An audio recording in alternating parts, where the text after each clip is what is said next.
Good morning, everybody. We are going to start our last session of talks, and it's an incredible pleasure to be here with two big minds and bodies on the studies of information and complex systems.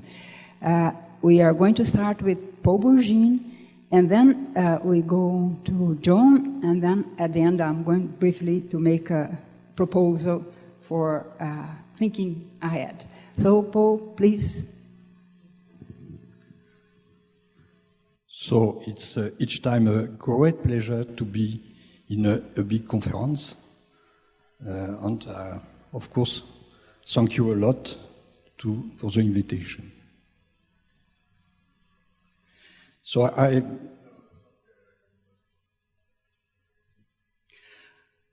have changed the title of my presentation. It will not about what is an autonomous system, but what is autonomy.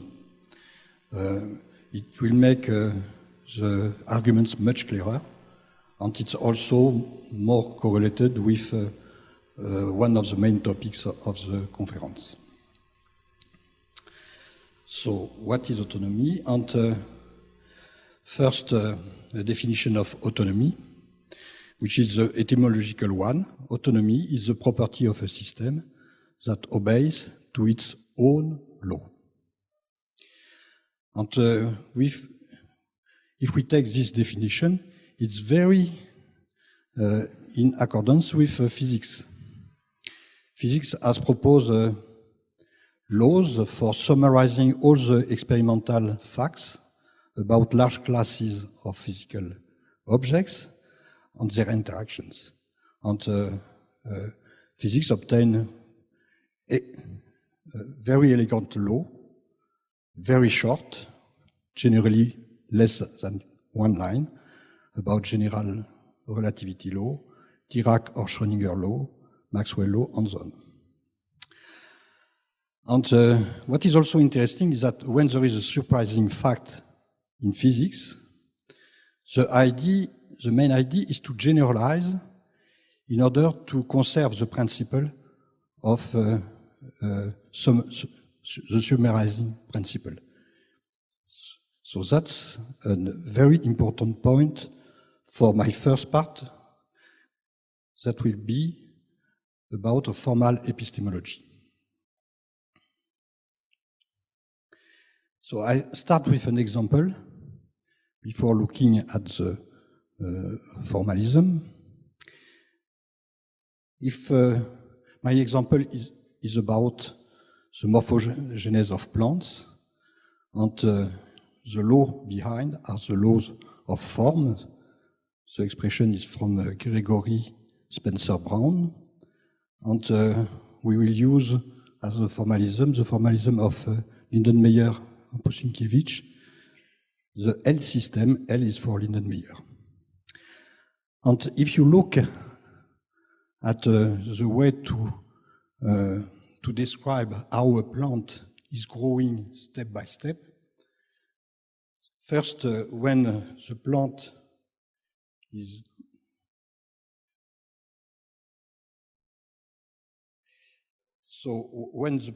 growing, the grammar is not like a Chomsky grammar locally, but it's everywhere at the extremity in the same time. So the rules are triggered in parallel. And thus, what is an extension of the plant?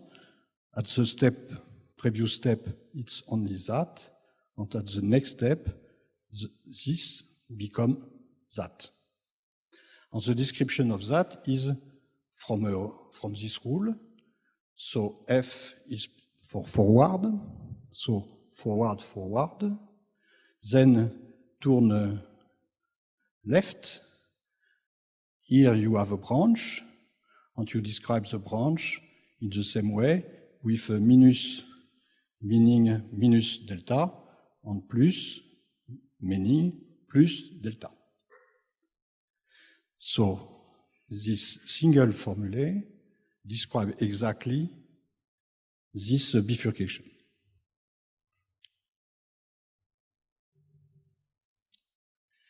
And if you are iterating 5 times this rule, what you obtain is one of these artificial plant. And the interesting remark is that you obtain the other by changing just one thing inside this formulae. So this formulae is like a genotype giving these different phenotypes.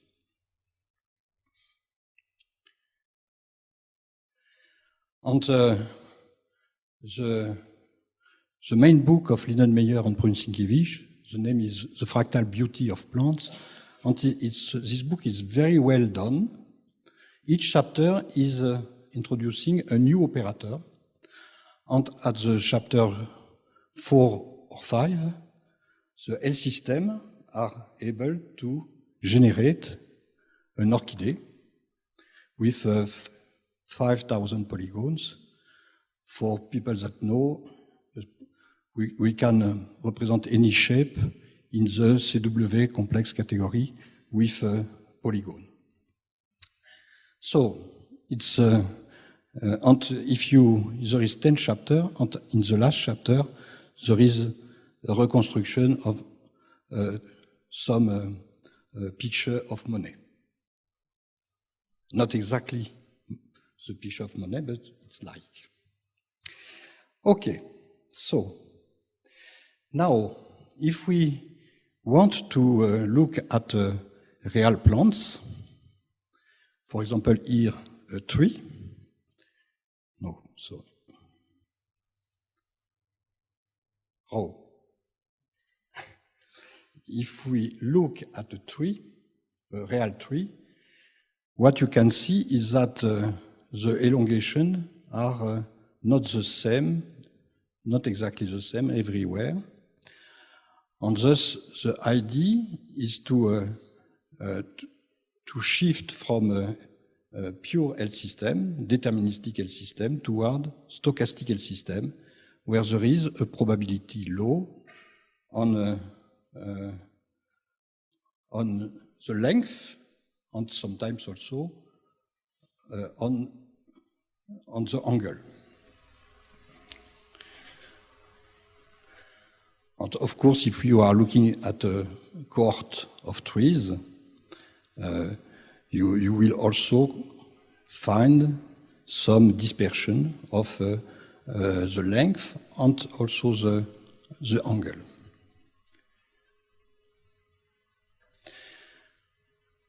Now, if you add to this law of form, if you add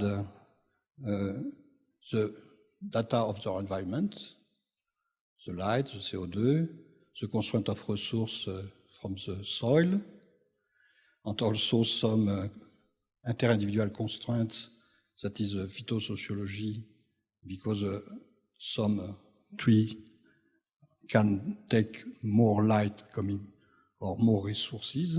So if you look at all of that, you have a model of the plant in its environment. And the same lab, all of that is from AMAP lab in Montpellier, very interdisciplinary one. And if you have a collection of plants, you can simulate the garden of towns in the 20 next year. And this bionatics is indeed used in a lot of cities in the world. So that is an example of a reconstruction of a complex system. Now I'm looking at what is a formalism in general. And I'm first looking at deterministic formalism. We know that there is a hierarchy, it's more heterarchy or lattice of grammar. And the rule for this lattice is that there is a relation more powerful if a grammar 1 can simulate a grammar 2. On the top of the hierarchy is a Turing machine, but not only. In the 30s, there was a lot of excellent formalism invented, post-system, lambda calculus, and several others. And it was a surprise, like 10 or 15 years after, when it was demonstrated that all these top formalism are equivalent. Equivalent means that there is a B simulation between both. And if you remember the talk of Itala yesterday, when we are, of course, there is also logics inside the formalism. And when two logical systems can be translated to the other, you have this kind of equivalence. So that's for deterministic formalism. If you are now looking at stochastic formalism, it's exactly the same hierarchy, just it's a functor for here you have the L system that are just below Turing machine.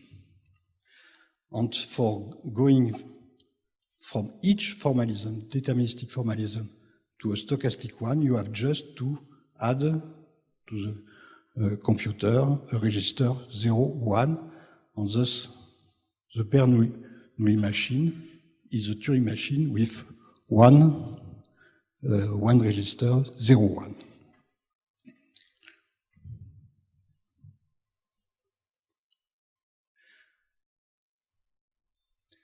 Now, how to choose a best deterministic model? And the great difficulty is the remark of Quine saying that there is undetermination of theories by the facts. And I don't know if Chetin is here, but there is a remarkable definition. There is different way to define complexity. Here it's the complexity of a description A, and the definition of Chetin-Kolmogorov is that the complexity is the length of the smallest model M that reconstruct A exactly. Exactly means with a distance equals 0 between the description A and the description B obtained by modeling and by simulating. Modeling is like abduction. For this triangle, this can be interpreted in the Peirce concept as you are starting from fact, you are abducting a model, you are deducing the description B, and here you have the induction asking to nature if it's okay. So this definition has the inconvenience to be non-constructive.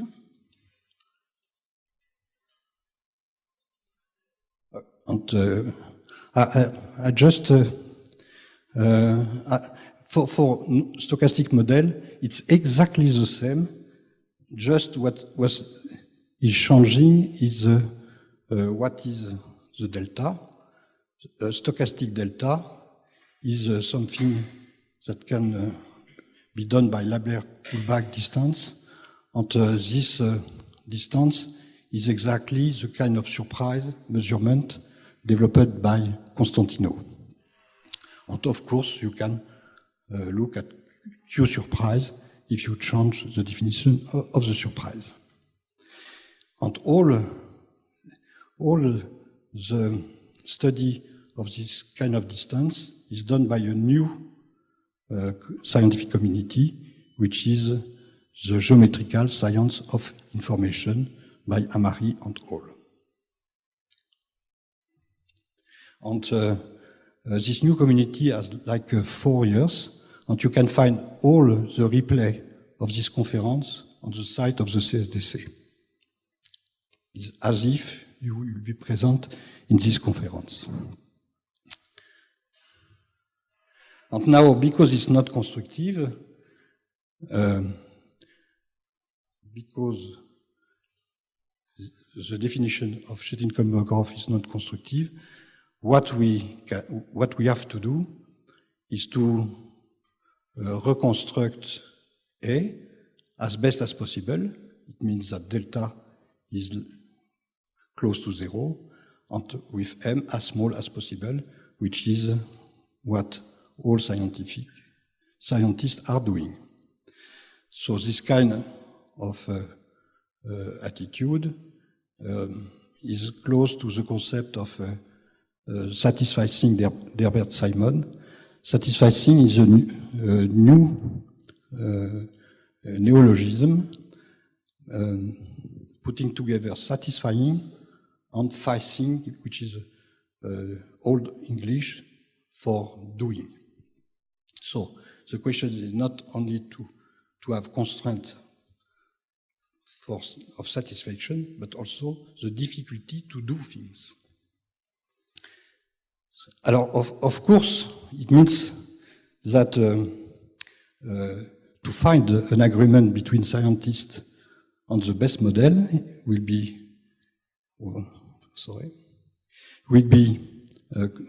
quite difficult. It means it needs to organize some comparison between models, perhaps some Olympiad between models, but much more, a lot of discussion between scientists, like here.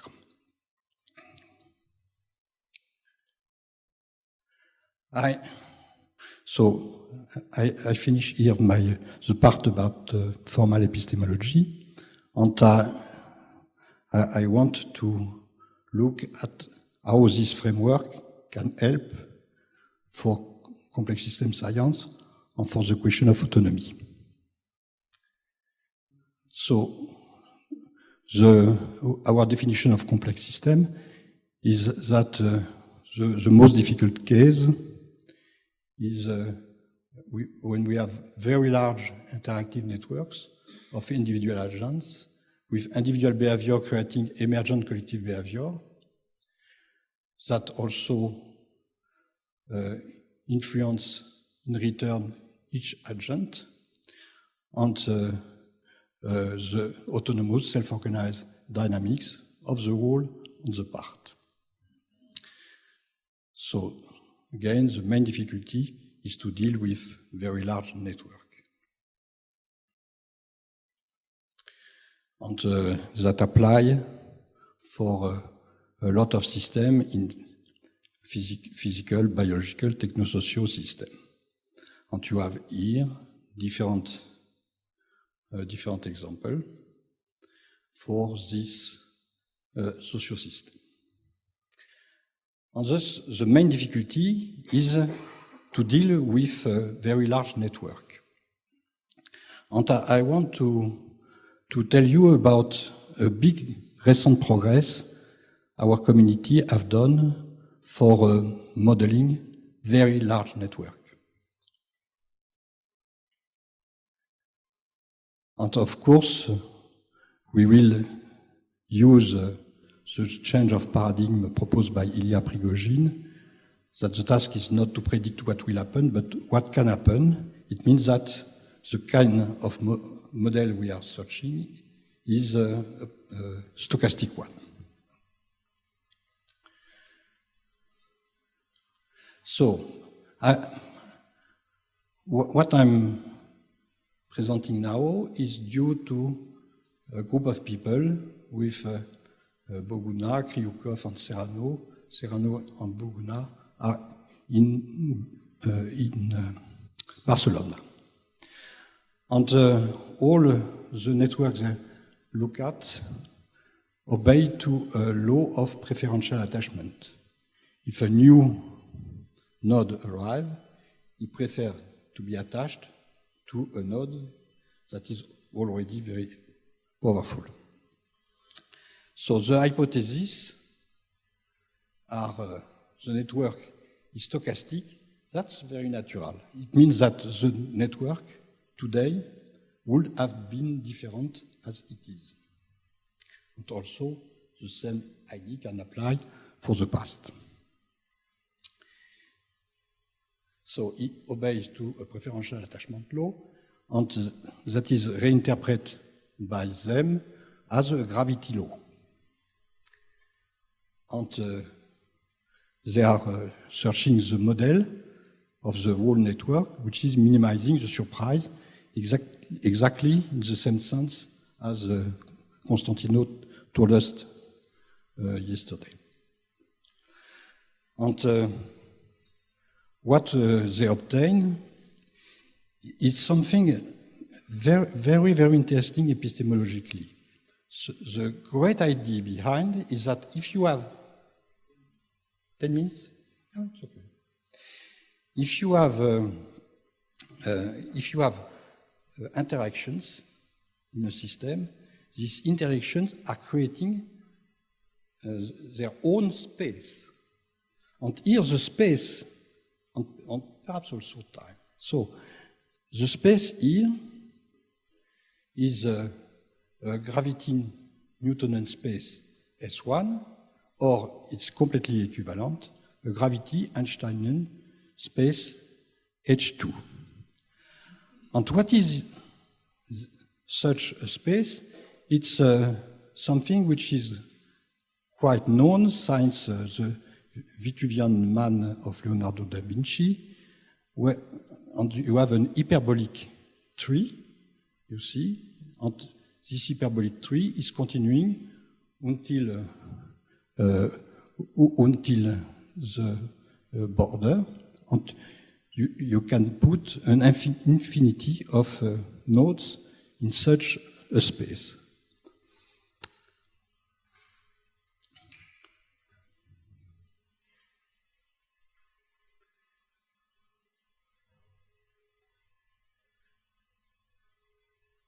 No, that's... I propose to you first the reconstruction of Internet. And so they have only the link between the servers. And what they obtain is a space where Russia is near from Ukraine, where here you have all Europa. Here you have US, Brazil, Canada. Brazil between Canada, perhaps a little strange. Okay, so what you obtain is something that is topologically, reproduced topologically, what we have, the natural topology on Earth. It's a kind of verification that the method is interesting. Is okay because the position are not given to the system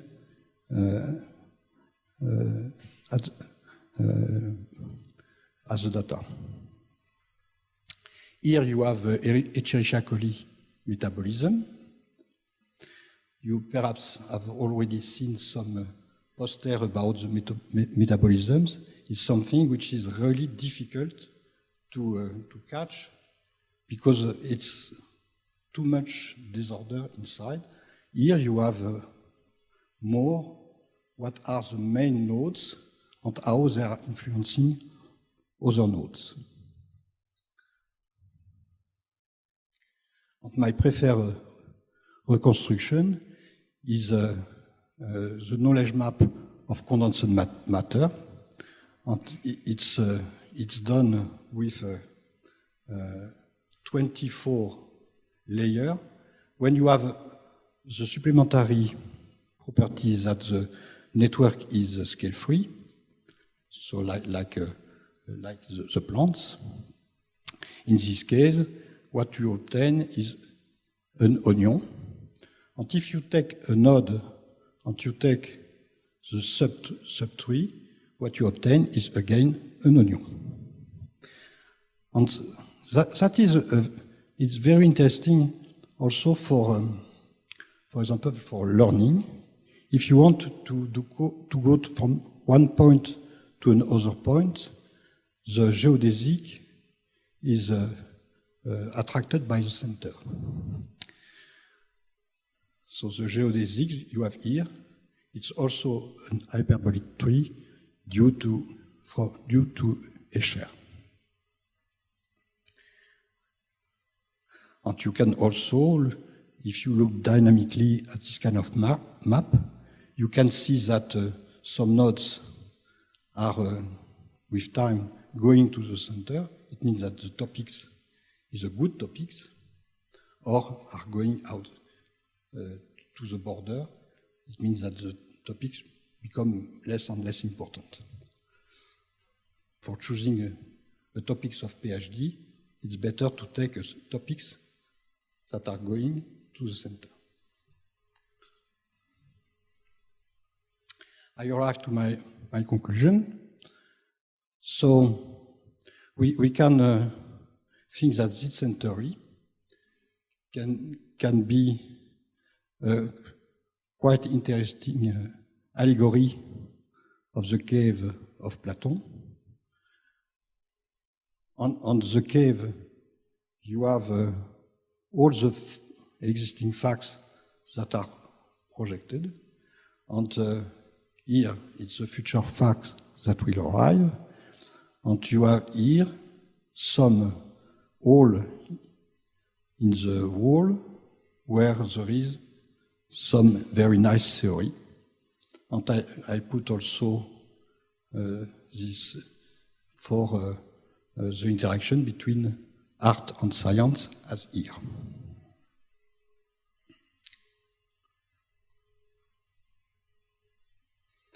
And there is also a remark here, is that with the second internet revolution, the IoT, the blockchain, and IPFS, which is the way to share data as young people who were sharing music in the past, with that, it will be very easy to play a great scientific game.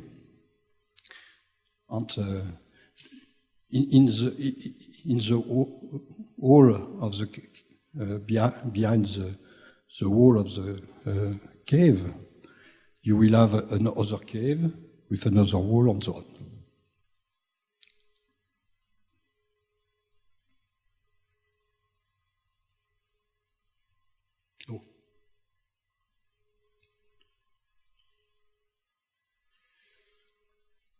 And what we can have is a society of integrated knowledge, and also the second internet revolution can bring social autonomy in the sense of Cornelius Castoriadis and Edgar Morin. And the main point of them is to say that at each level of human organization, people will choose their own constitution and will change their constitution when they need. It means that the law of working of our organization are really done by people, and it's really a strong case of autonomy. The only difference with the rest is that this autonomy is explicitly provided by people and not by reconstruction. But yeah. And does it mean that the work is almost finished, and for that, I believe that if we look at the sentence of Schopenhauer, it's clear that the work will be quite never finished. The task is not so much to see what no one yet have seen, but to think what nobody yet have thought about that which everybody sees. And just to continue, the number of species was estimated to 100 million until last year. And last year, an article in Nature re-evaluates the number of species to 100 billion of species. So it means that the work to understand our ecosphere is still, it will be never finished. That's all. Thanks a lot.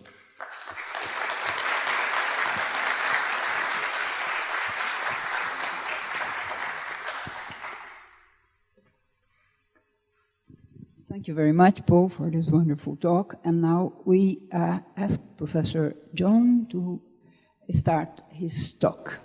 So please. Sorry for the short technical delay. These things seem to always happen these days. Can everybody hear me? Good. Okay, I'm going to talk about what autonomy is in a rather general way.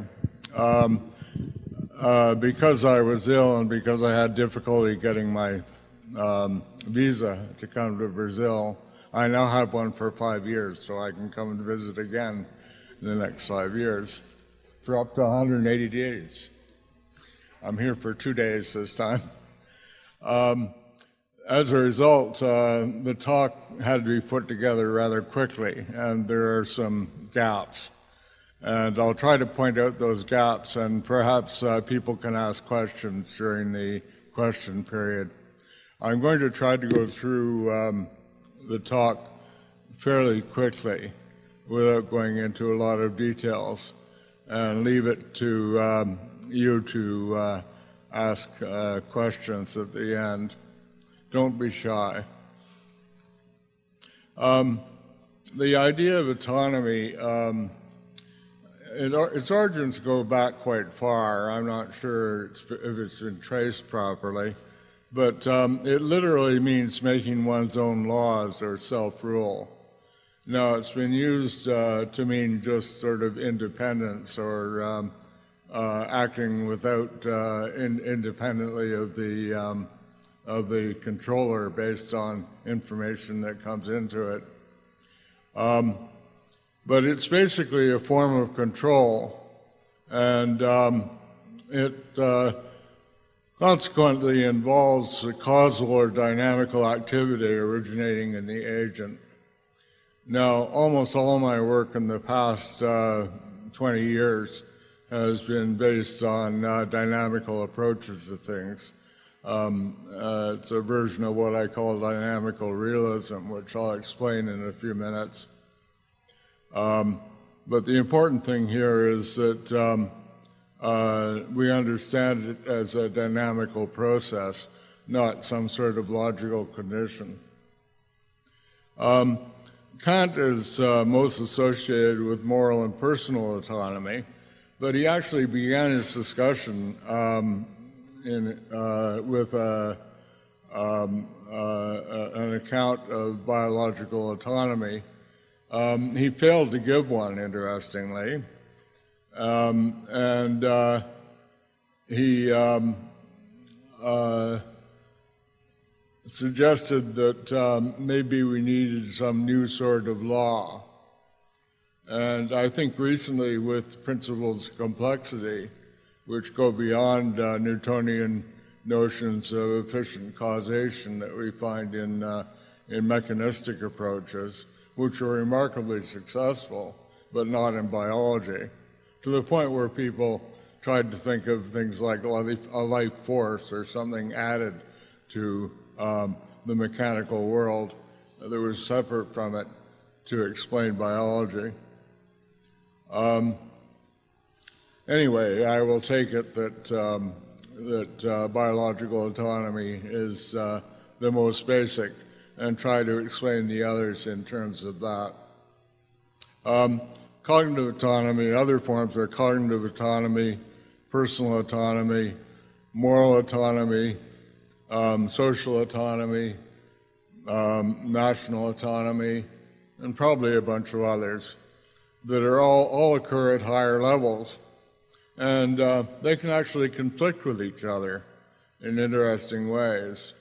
I'm not going to discuss this in a great deal of difficulty, but just aside somebody who engages in some essentially suicidal activity for the sake of their country, there the national autonomy is taking precedent over the personal autonomy, and possibly the cognitive autonomy as well. As I mentioned, the approach I'm taking is I call dynamical realism. To the best of my knowledge, this is a new approach, although its roots lie with people like Bertrand Russell, who I studied closely when I was young. The idea is that anything that is real is dynamical or can be understood dynamically. For example, individuation, cohesion, which I'll talk about later, closure, are all understood dynamically. There are other ways to understand some of these ideas in terms of mathematics, but I'm not concerned with that in this talk. I might have a way to include those under dynamical realism, but I'm not wedded to that idea. The important thing about dynamical realism is that we have empirical access through our capacity to interact with things. We can only interact with things that are dynamical. So the only things that we can have knowledge about are things that are dynamical or can be grounded in dynamical principles. And that's one of the main reasons that I accept dynamical realism. An important aspect of dynamical realism is organized complexity and a connected idea of emergence. But I'm also going to try to explain functionality and intentionality in dynamical terms. This is a rather large project, and I won't be completely successful, but at least it will point the way, I hope, to a way of understanding these ideas. Autonomy and functionality. Functionality is a teleological notion. It's related to some goal. It's autonomy that sets the goals, not individually, but in general.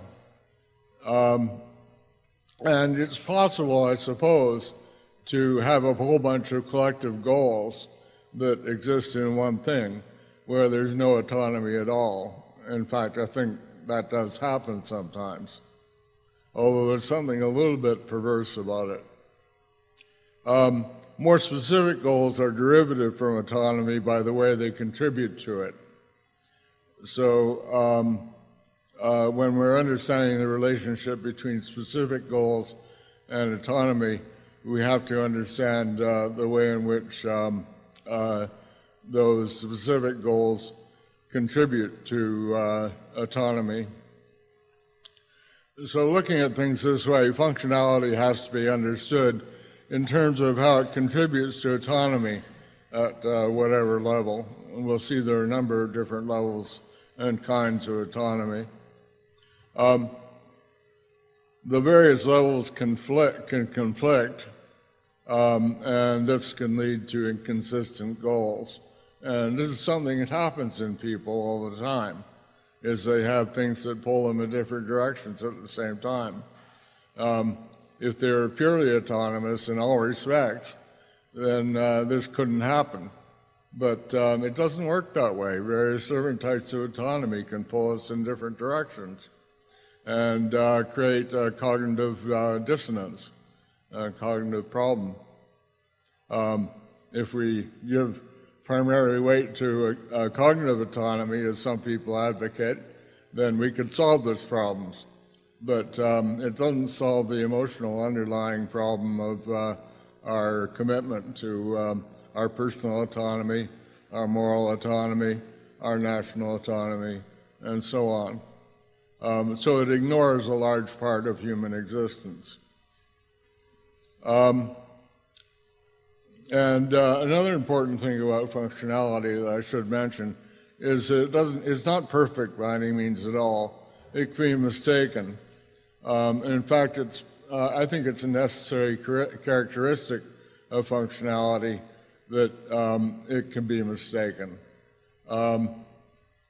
That we can understand the, well, to put it in a somewhat contentious way, we can understand the meaning of some idea without necessarily matching up the idea with some real thing in the world. So we end up with unexpected results. Fortunately, it's the unexpected results that can allow us to correct things if we are inclined that way. Functionality and function. This is an important distinction in my own work. A lot of biology and discussion of function in biology has focused on functions, which are specific to an organ or distinct element in the overall organization. For example, the function of the heart is to pump blood. That's a classic example. The function of the central bank, and this is not so central, is to moderate the economy through interest rates and quantitative easing. The central bank plays particular functions and is a particular entity, and consequently it can have a function. The heart, likewise. But many goal-oriented actions that contribute to autonomy are not so localized in individual organisms or methods. So I find I have to talk about functionality. Examples are the actions of blood flow that play multiple roles, and to some extent conflicting roles even under certain circumstances. Through the various types of blood vessels, for example, and the example from economics, the role of money in determining prices is a case of functionality rather than function. Money doesn't have a function of its own, but it plays a functional role in the economy. Functionality is more basic, I believe, than functions, and we should prefer it to avoid errors of overspecificity. If we think in terms of functionality, then we find that it's all localized in one organism or one particular action or one particular process, then we can talk about functions. But otherwise, it's premature to talk about functions. Weak versus strong autonomy. This idea is due to Daniel Dubois, a mathematician, and he has a mathematical account which I'll spare you in this talk. I've written a paper which tries to give a justification of his approach, which I published in Biosystems. Some devices such as robots, for example, guided missiles, take information from their surroundings and act more or less independently. Perhaps some primitive biological entities also behave this way. Certainly at the origin of life, things work this way. Dubois called this weak autonomy. Internal state system laws remain constant, or deductive consequences. This sort of system is basically controlled by its sensors in the environment. So we have an environmental component, but no internal representation component. Strong autonomy on Dubois' approach includes internal representations of the system, an internal model, as Robert Rosen called it. This makes the system at least partially subject to its own rules. I agree with Dubois, basically, But I also believe that internal laws are also self-mutable in complex systems, adding another level of complexity. I'll explain this in more detail as I go along. I'm going to get back to the basic idea of identity and individuation here, because it's going to turn out that autonomy and individuation are very closely related, and I want to prove that autonomy is in fact a form of individuation. The identity conditions for an object are also individuated from other objects. This is a well-known fact of mathematics from ages ago. Identity is symmetrical, transitive, and reflexive. It's, in fact, the paradigmatic case of that. Thus, any identity condition must satisfy these conditions. I think mathematics, for example, in mathematics, for example, a definition must be shown to apply to something that exists and is unique. And in any definition, we have existence and uniqueness proofs that are given afterwards in formal mathematics. I remember not quite understanding why we did this in set theory, but gradually came to realize that we might be talking about things that didn't really exist in terms of set theory. In areas of pure thought, we can stipulate that the definition of entity, the defined entity is unique. But with dynamical objects, the same form may occur many times over. So you can have many examples of the same definition. So the definition itself isn't enough. Weak versus strong autonomy. Didn't I already say this? Some devices, such as robots, yeah, Dubois called it. No, I guess I didn't. Yeah, some devices, such as robots, e.g. guided missiles, take information from their surroundings and act more or less independently. Perhaps some primitive biological entities behave this way. I'm sure I said this before.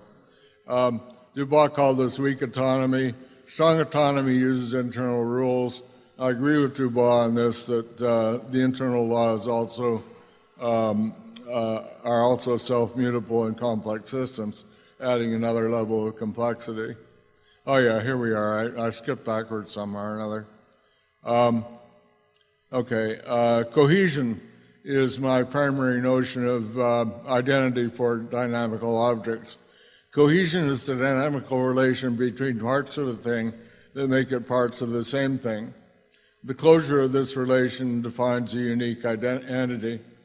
The closure relation is symmetrical, transitive, and reflexive, satisfying the conditions for identity. So closure, as I understand it, is what makes a thing whole. The closure relation for diamonds, for example, would be the covalent bonds between the carbon atoms in the diamond. Organization. The basic idea of an organized system is that it's interconnected in complex ways, so there are both local and non-local effects. So we have not just the connections between the individual atoms, but we have a whole effect over the whole atomic structure in this case. We don't in diamonds, but we do in biological systems. A system can be strictly hierarchical, in which the higher levels are the sum of the effects of the parts, or the behavior of the parts is strictly controlled from above. These systems are composable and not completely organized, and they're the model for mechanistic discussions in most of science up until this century. Complex organization can be more flexible.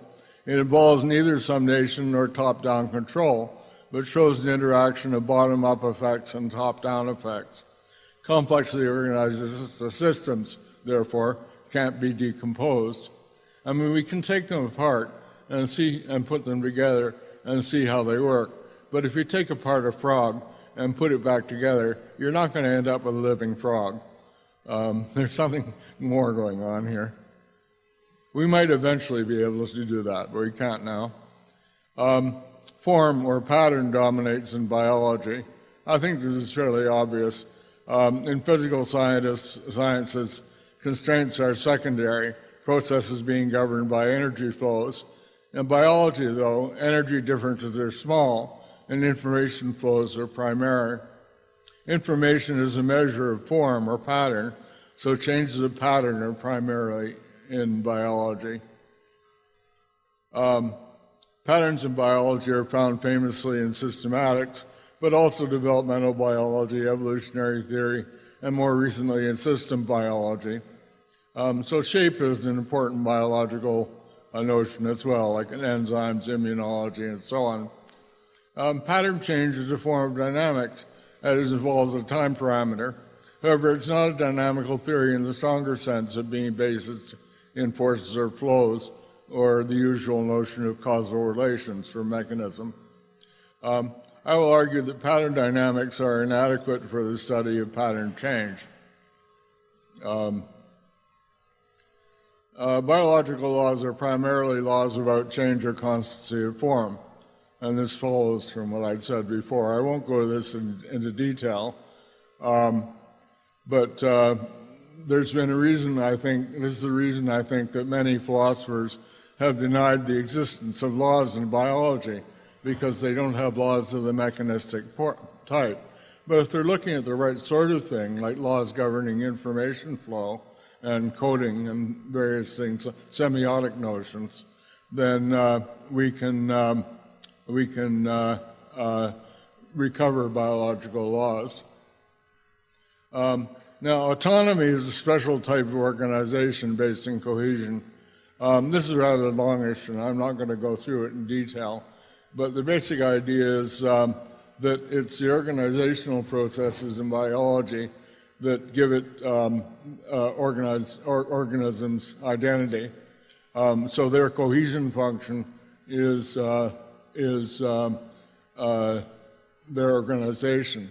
So information flow within the organism and the strengths of those flows and so on, and the way they form patterns are going to be the things that define biological entities.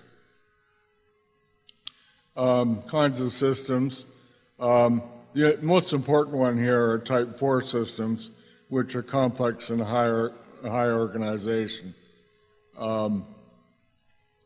What makes them difficult? They're mathematically difficult or impossible to solve. Some people have said biology isn't a mathematical science as a result. There's some truth to that. We have mutual interaction of parts, non-linearity, and parts interact often different from different interactions. In other words, we have partial differentials as being a major, playing a major role in the mathematics of these sorts of systems, unlike or fairly simple partial differentials in, say, Maxwell's laws. So they can't be broken up into parts, analyzed, that can then be added together and synthesized. Not to say that synthetic biology is impossible, it's just difficult.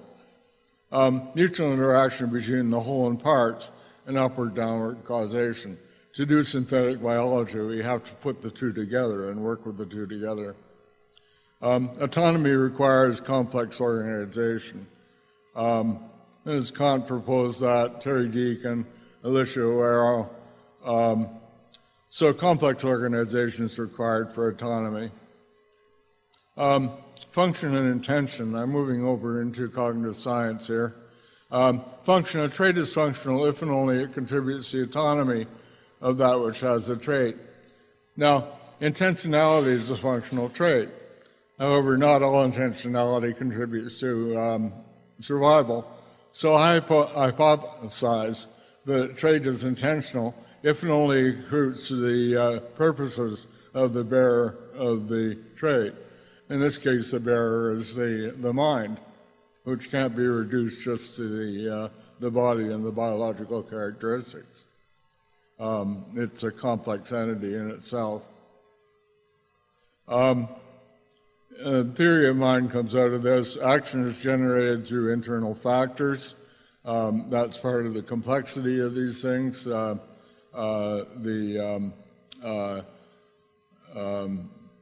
Intentions are open-ended and non-reducible to input-output, like in behaviorism. Behaviorism is false. Neural processes, as in identity theory.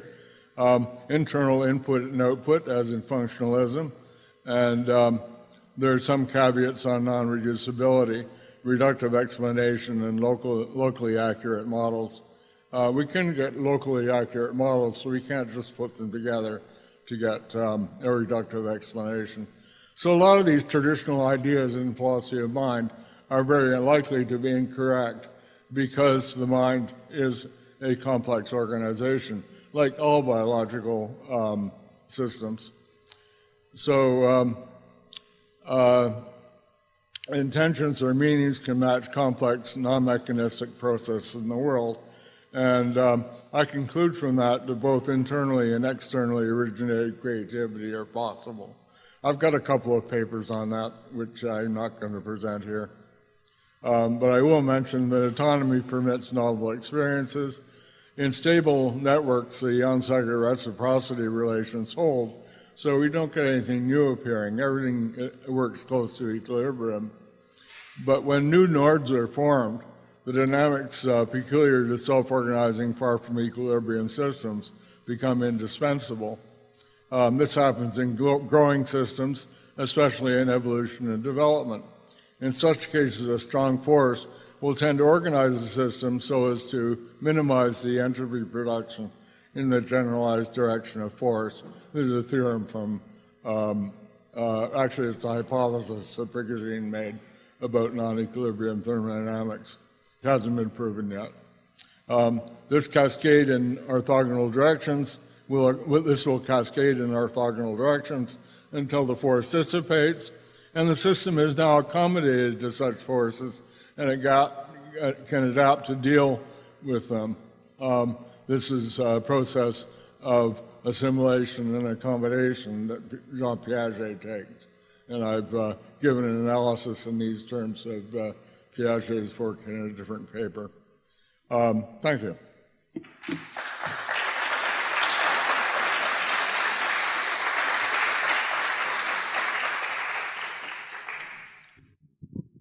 Thank you very much.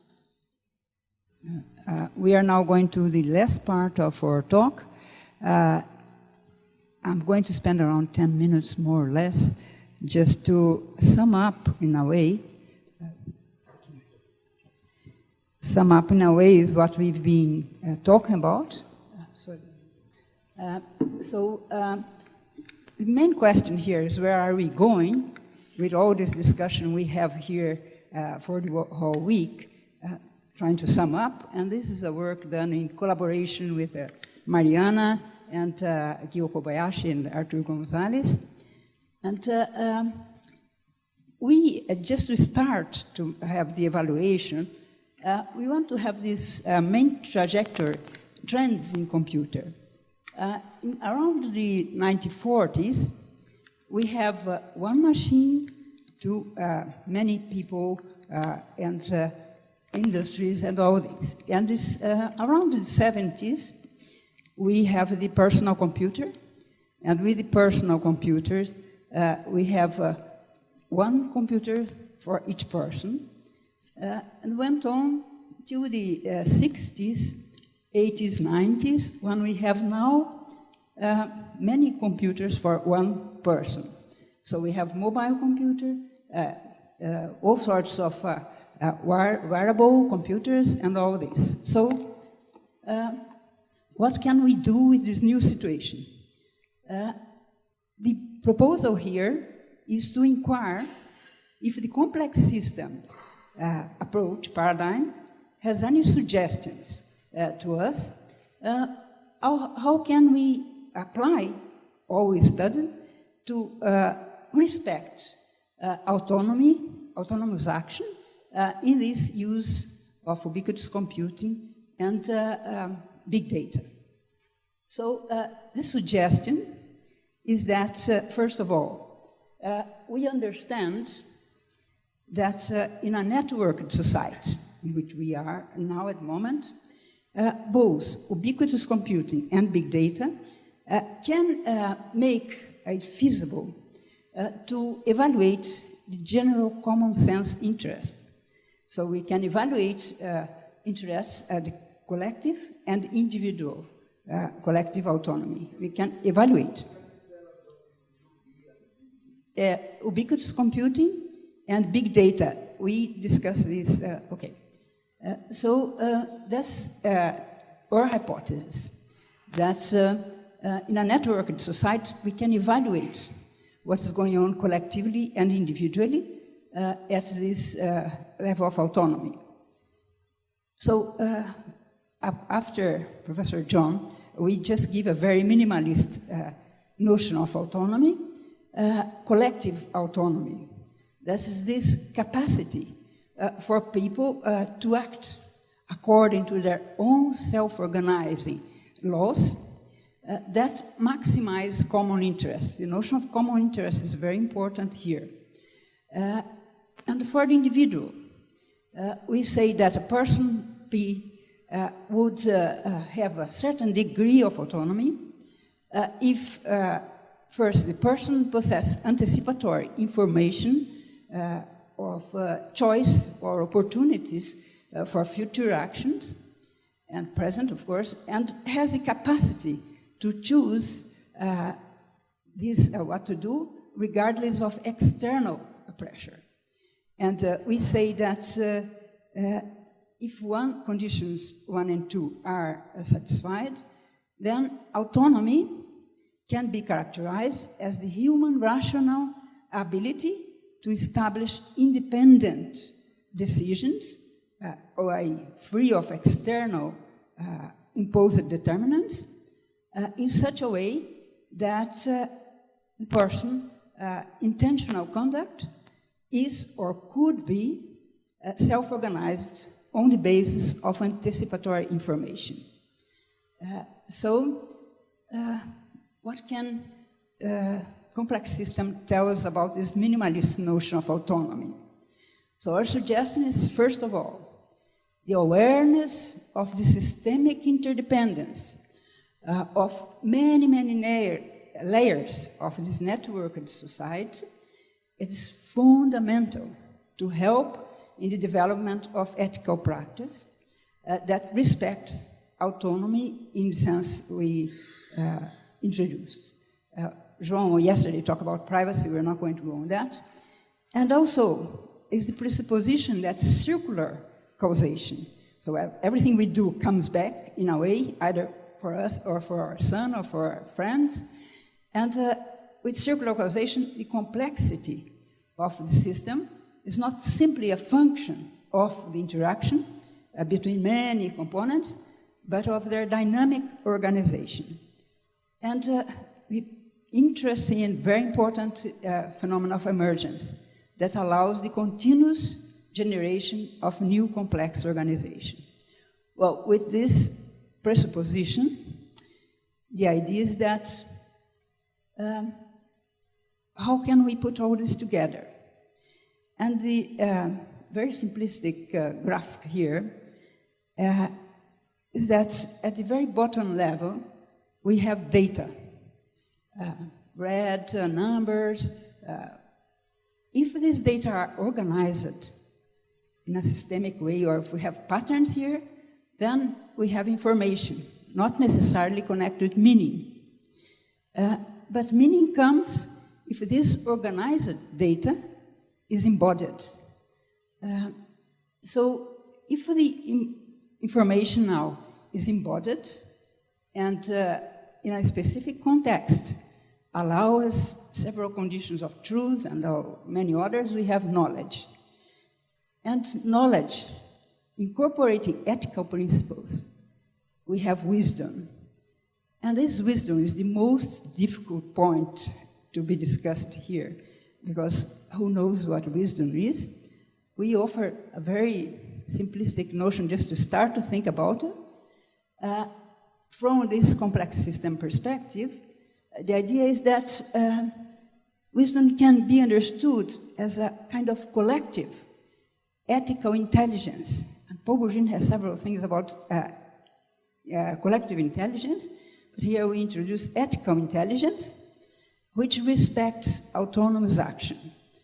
And combining this ethical intelligence with the structure of systemic thinking, it might maximize common interests. Look, that we are talking about might, because this is a dynamic system which may change. So within the complex world of continually changing systems. So just to conclude, so the first challenge is to have this clear awareness about what the complex system can offer in terms of a networked society. The second change is if it's possible to model this. I'm not going to go into the models, but I would like to talk a little bit, just to conclude, about ethical background principles that would be the starting point of any possible modeling, if it is possible. This background principle, ethical background principles proposed here, they are inspired in this work of David Lockwood. It's a very beautiful paper in which he talks a new approach to rule consequentialism.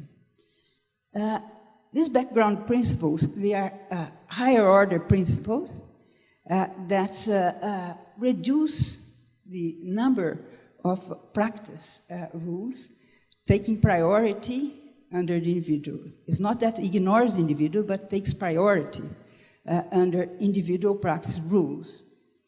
And Lockwood says the precise formulation is obviously up to change, and it's debatable, and it's just a starting point to think about. So we propose 4 background principles for you to think about when you go back home in this context of complex system. So the first background principle is called wisdom as a systemic integration. So the notion of integration here is the first background principle. It says ethical, social, cultural, political, ecological, and economical contexts are interconnected and totally integrated and codependent. That's a presupposition, difficult to incorporate in our action, but it's necessary to understand this first principle. So understanding these contexts and their interwoven nature is critical in the effective use of data, information, and knowledge. That's the first background principle, and I don't know how the engineering people are going to implement that. We have already some suggestions. So the second background principle is that proposed by Bourgine.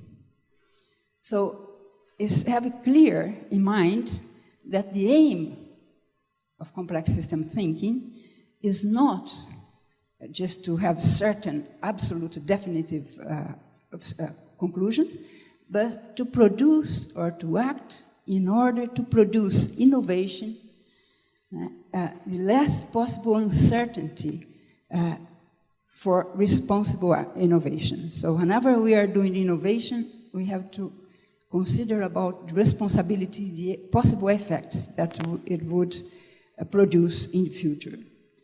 The third is more difficult, but it's also relevant for this suggestion, is that we should assume prospective responsibility, i.e. we have to think about what is going to happen in the future if I do such and such things. What kind of inheritance I'm going to leave for the kids, for the new generations.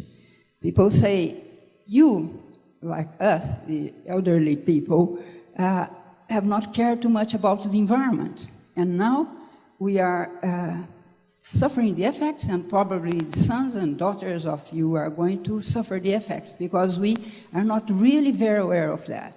And they say maybe they would say the same about us now that are developing these autonomous technology without thinking too much prospectively. So this third point is to assume carefully prospective responsibility. By one, minimize the probability of the greatest possible anticipated regret of past actions before they occur. So we do not want to regret, say, oh, sorry, we didn't see this. Many of us working with artificial intelligence are regretting now having developed some tools, particularly with badly autonomous robots. And second, we should be circumspect about our moral strengths and weaknesses, in particular, allowing for the near opacity of our motives and possible self-deception. We are very good in self-deceptions. We think we are right, and later on we see we are not. So we should ask for the community to help us to evaluate that. And the last background principle, just to finish up, and that people should be allowed to know where their private information is stored in a particular database, and also they should have the right to access information related to their private digital life. These four principles are just to start. We are not going to do the modeling. I just want to conclude with these ideas that our social environment obviously is acquiring a new dynamics with this ubiquitous computing and big data. And in this new scenario, humans are increasingly reorienting their social and individual actions. And the question is, would autonomy prevail? Or suggestion is, it could be that it would prevail. And it depends on our capacity to be aware of these dynamics of information processing with wisdom. In that simple definition, characterization of wisdom, thinking in a systemic way, and also the conceivable ways of changing, correcting, adopting a fallibilist attitude. So that's it. As stressed by Beavers, after more than 2,000 years, discussions with philosophers, we have not got an agreement about what is right, what is wrong.